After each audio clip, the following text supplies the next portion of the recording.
Hi, I'm Dr. Dave Stoop, and we're now on session 3 in terms of our study, and we hope that it's been helpful so far. One of the interesting things that we discuss in the book is the effect of toxic shame on our lives. And there's a cycle of shame that is important to be able to understand, and because that's the means of breaking the cycle. And you're going to talk about the cycle. Yes. Well, it's kind of predictable what we do when we're functioning with tremendous shame. Now, there are really only two reasons that we should be experiencing shame. Either we haven't stopped doing something that we ought to be shameful for. If we're still involved with some sin, well, then that shame can have a purpose.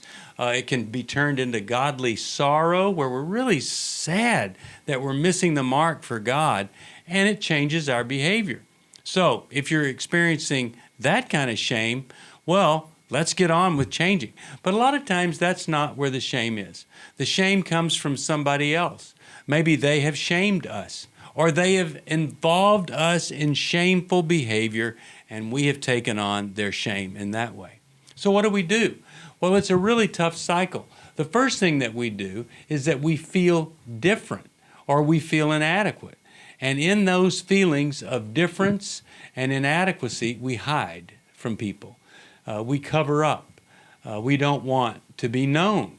And that begins our kind of defective way of going through life. And so then we kind of isolate ourselves from other folks, hoping that we won't be noticed. Some of us go to the extreme of even developing an invisibility where people don't even see us. Now, it's painful that they don't see us, but it's also comforting that no one calls attention to us.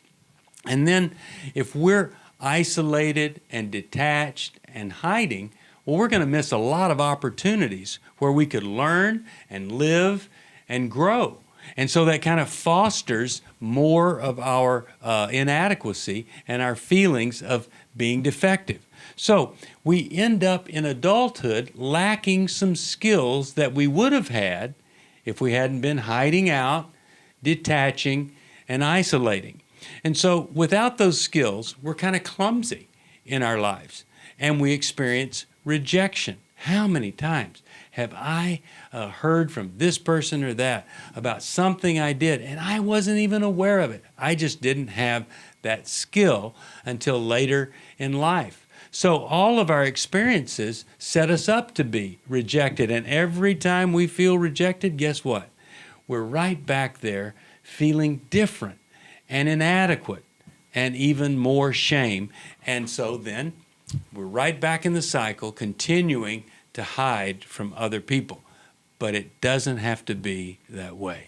Well, what keeps that going is the sense that it's a developmental process, that when we're a young child and something doesn't go right, we tend to split the world into dichotomies. We either I'm the all good person or I'm the all bad person, or mother or father or somebody, my caretaker is all bad. They did something bad in my mind. I make them all bad, but I can't tolerate their being all bad, so I start to blame myself. And that feeds right into the first and the last points of feeling different and hiding because it's my fault. And even as adults, we still think that anything that happens to us that's not healthy or productive is my fault.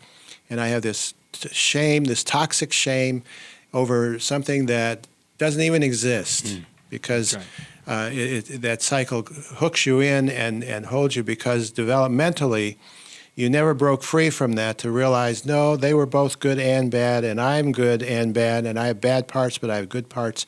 And the shame makes it so that it's all bad, and it keeps us locked into that cycle. Well, all of this is extremely painful.